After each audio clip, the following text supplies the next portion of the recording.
And welcome to this episode of the Capitalized Life and Retirement Show.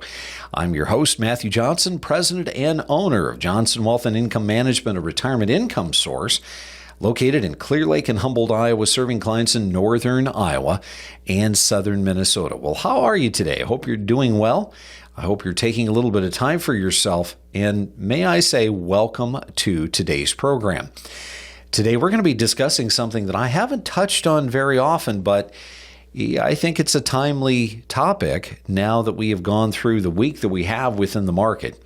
Today, we're going to be discussing something called means revert. And if you're not familiar with means revert, well, let me just kind of give you this as a teaser. Means revert is something that if we're not carefully paying attention to the various stocks, the companies that we're investing in, the sectors we're investing in, and means revert actually happens to us, as we have seen this week, we can experience some very major financial pain. And this is something that if you're an investor, if you're hiring an institution or an advisor to invest your money, you have to be making certain that you're not putting all of your eggs into one basket because of means revert. It's something that always does seem to happen at some point within the market and within various different sectors. And so today we're going to be discussing that and how to better protect yourself from it. Now, before we get started on this topic, I want to also, number one, just say thank you. Thank you to every single one of you that are listeners. For those of you that view my podcast, I don't know where I would be today without all of you and your encouragement, but I also encourage you to continue giving questions and comments and topics that you want to see covered. You know, I think of all of you as my listeners and viewers as a bit of a family. You've worked really, really hard to save what you have. And for some of you, you're already in retirement. For most of you, you're not there yet, but you want to execute on retirement properly. You want to be able to do it in such a way where you've got that peace of mind to know that you can have all the income that you want to do all the things that are so fun in retirement. But I encourage you, go to my website, johnsonwim.com. Give us topics, give me comments and questions that you are curious about, that you want to hear on this radio show so that we can continue to learn from one another.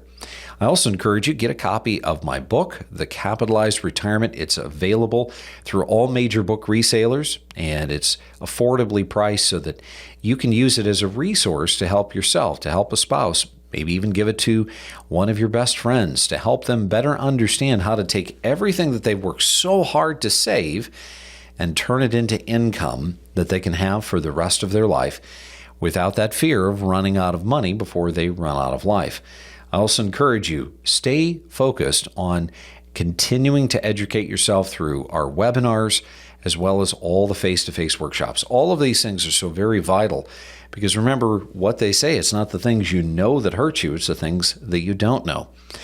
So why this topic of means revert? Why is it something that I'm just now discussing? I've touched on it in the past, but maybe more importantly for those of you that are viewing this podcast, why do I have this origami little bird sitting on this stool?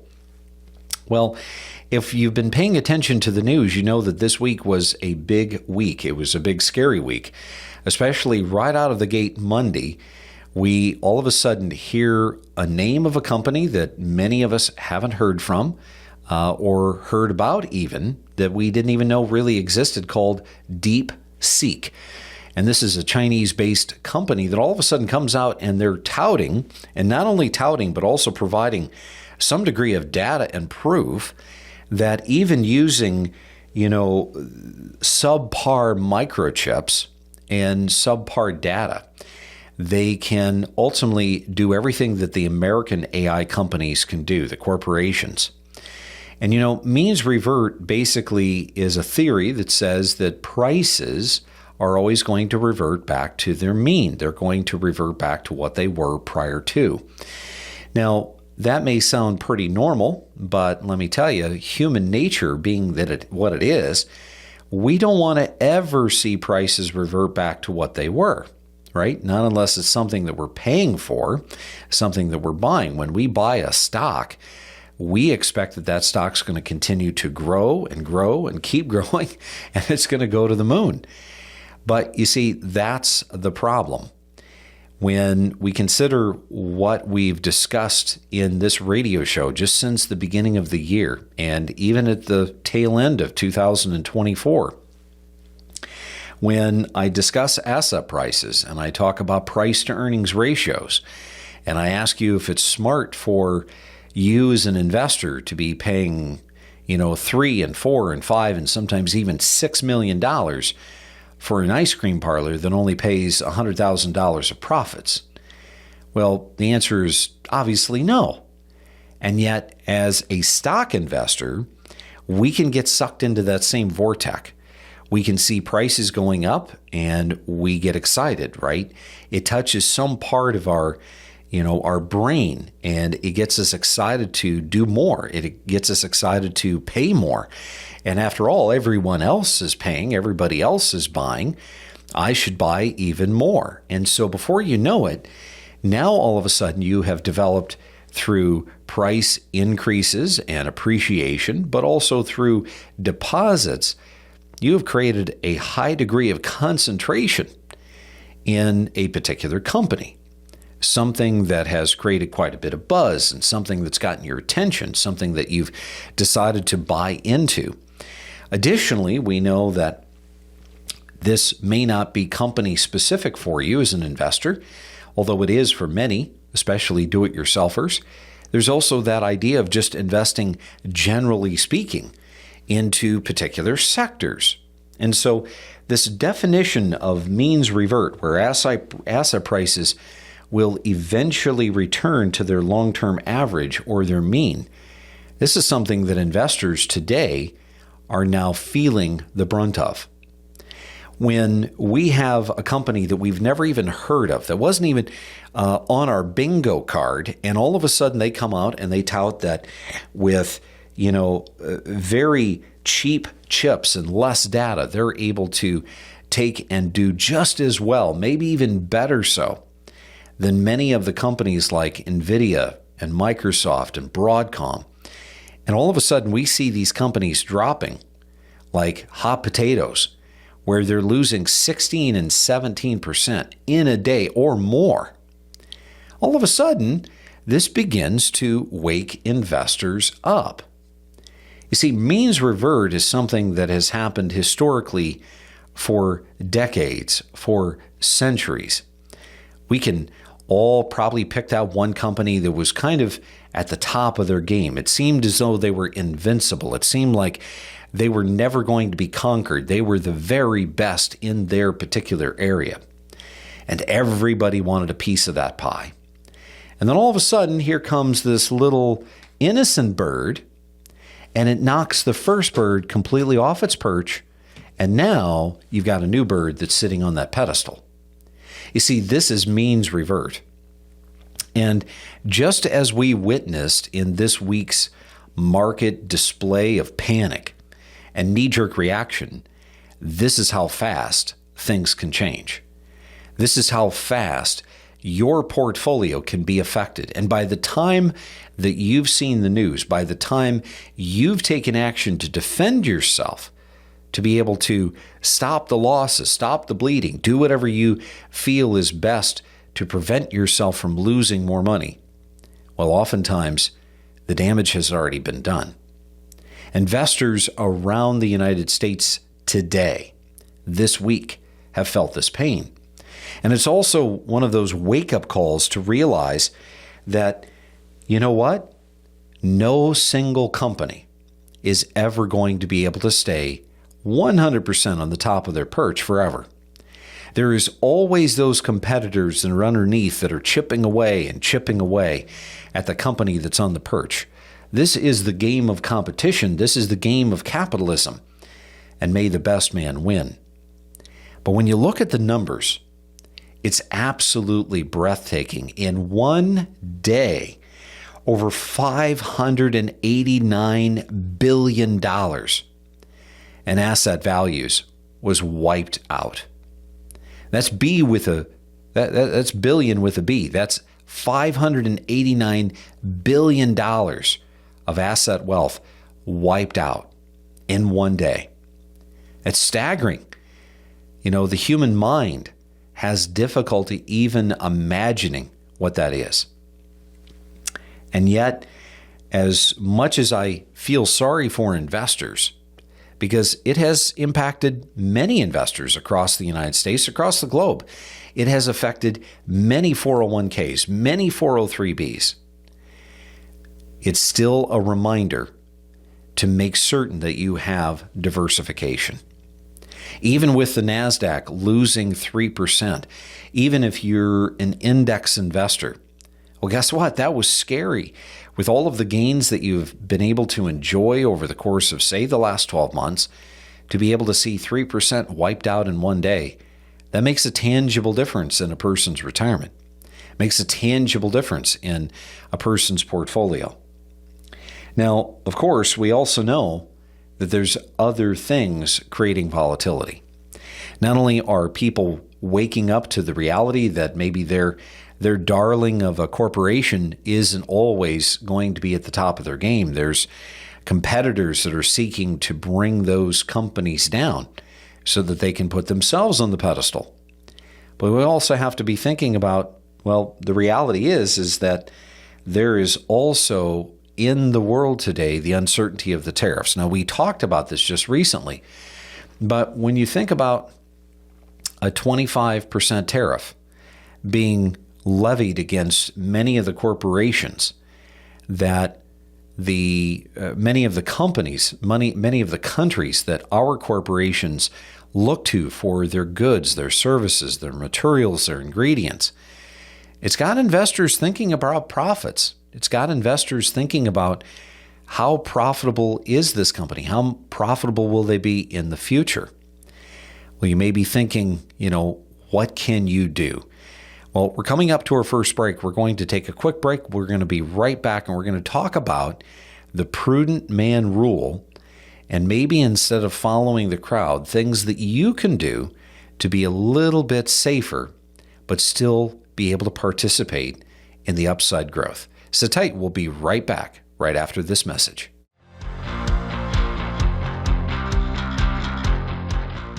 And welcome back to the second half of the Capitalized Life and Retirement Show. I'm your host, Matthew Johnson, president and owner of Johnson Wealth and Income Management, a retirement income source located in Clear Lake and Humboldt, Iowa, serving clients in northern Iowa and southern Minnesota. Well, if you're just joining us, welcome to today's program. Today we're discussing means revert, and if that's a new phrase to you, if that's something you've never heard, well, means revert is exactly what we all witnessed as American investors just this week with regards to the tech space. We see where one company that maybe we've never even heard of them, they weren't on our bingo card, and all of a sudden, what they happen to tout as, hey, we can do better with less for less energy and less data, well, guess what? That begins to kind of shake the faith that American investors have in American corporations in specific to the tech companies. Tech companies like NVIDIA and Microsoft and Broadcom. We saw an absolute devastation to some of these company stock prices where they were dropping 17% or more in one day. And unfortunately, it's affecting many of the retirees, many of the pre-retirees in this country.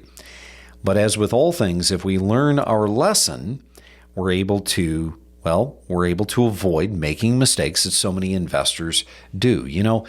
Human nature being as it is, we can think back to the years in which we were in school.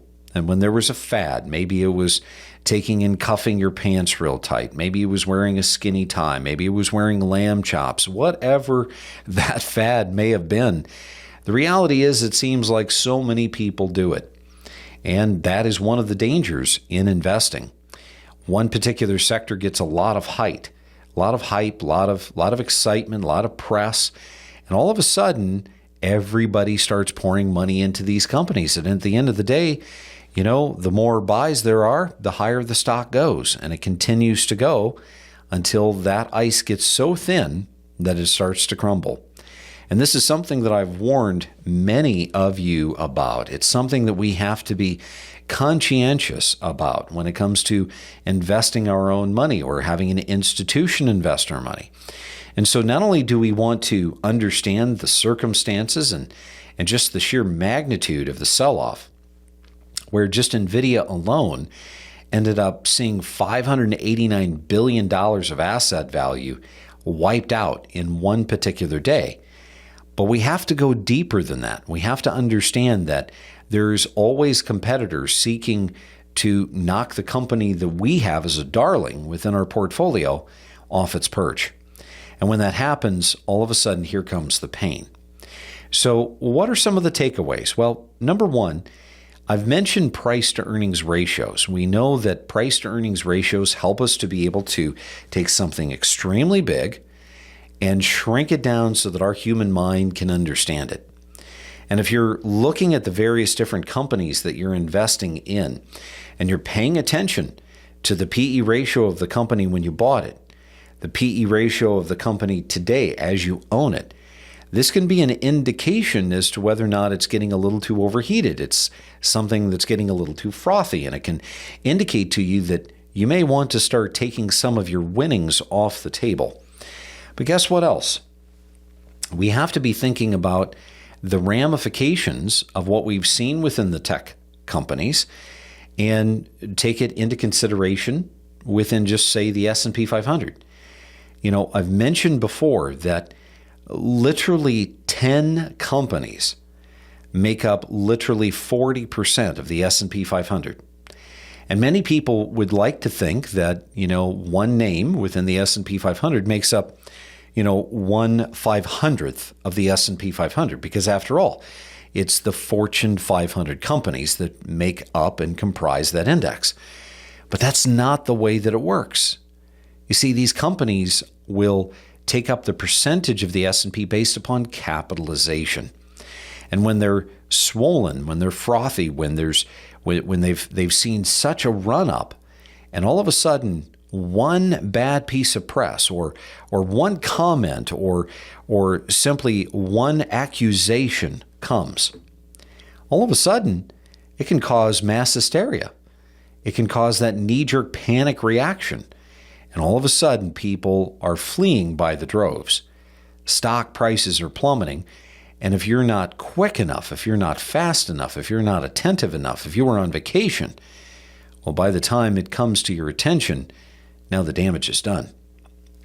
So what could we be doing maybe a little bit smarter within our portfolio? Well, number one, as much as I have respect for the do-it-yourselfer, I also want to extend a word of caution to do-it-yourselfers.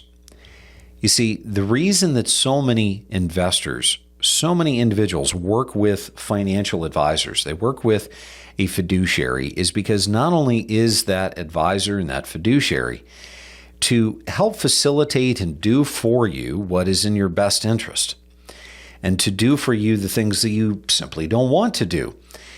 You also want to remember that the financial advisor's job is to be the voice of reason. When you get out of sorts, when you start going off in a particular direction, and it may not necessarily be a wrong direction, but you're really getting worked up over one thing or another, you're really getting excited about one thing or another.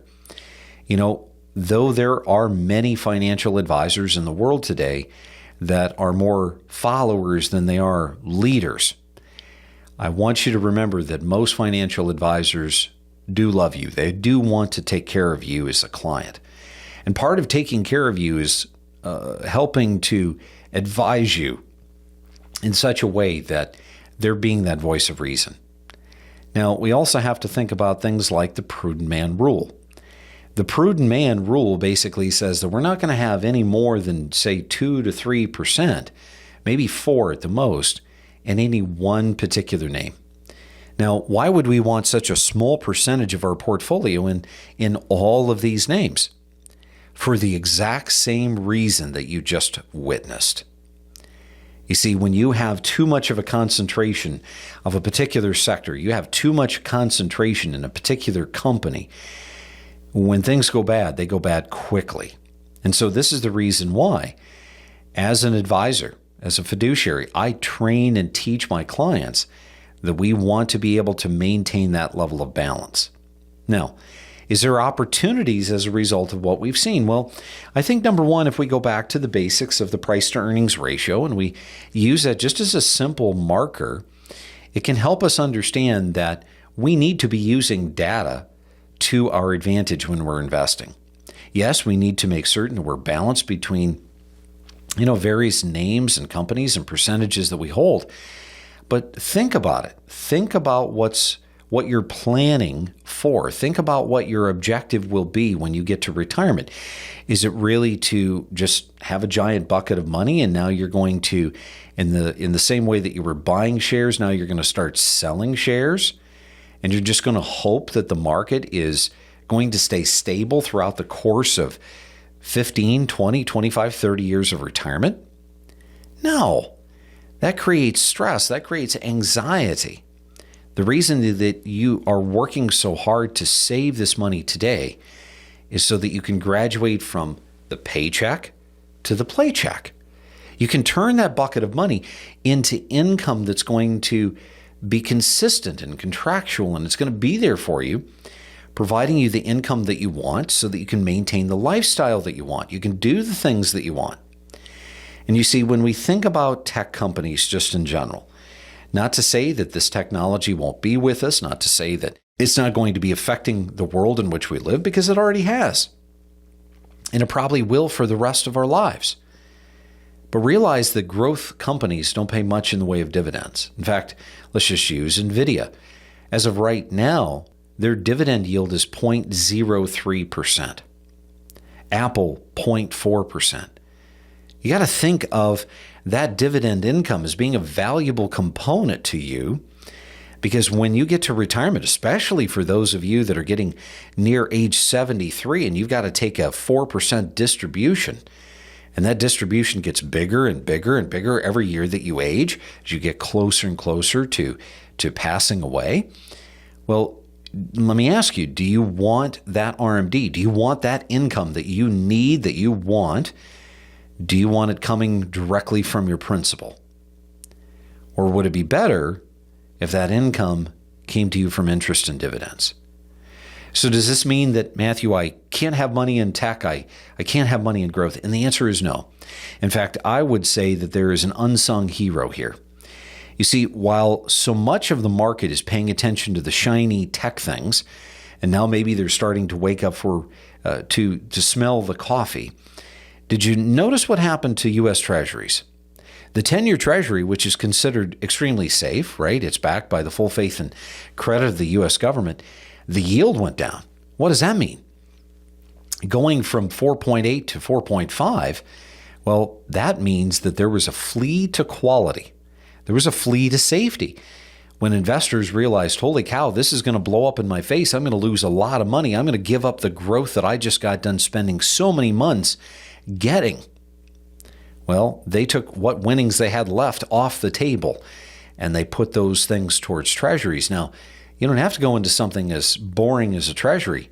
Think about all of the stocks today that are paying dividends of 4 and 4.5 and 5%. And you see, while all of the shininess and all of the hype has been taking place and has been taking the center of attention, well, that's the kinds of companies that I want to be investing in for clients. I want to be able to pick up those boring companies that pay a boring 5% dividend. I want to be buying those bonds at a discount. Why? Because not only are these things going to provide my client greater safety, not only are they going to have less of a reaction and have less effect of means revert, but they're going to create that consistency in income that my clients are going to need for the rest of their lives. So you see, there's always a good lesson in everything that we witness, everything that we experience, if we're willing to really be honest with ourselves and find what that lesson is. And today, I hope you start analyzing and looking at your portfolio. If it's been a while since you've looked at it, if you look at it and you simply don't understand it and you need help, I encourage you to reach out to an advisor, reach out to a fiduciary, sit down and begin having some candid conversations about how you're investing, in what sector you're investing, how much you have invested in various different companies or products, making certain that you're not just focused on performance, but rather you're focused on purpose. Because remember, you're saving this money for a reason. Well, hopefully today was thought-provoking. Hopefully it helps you be better prepared and knowledgeable about what to be paying attention to. I'm Matthew Johnson. Thank you so much for listening and watching. And remember, it's up to you to make today a wonderful day.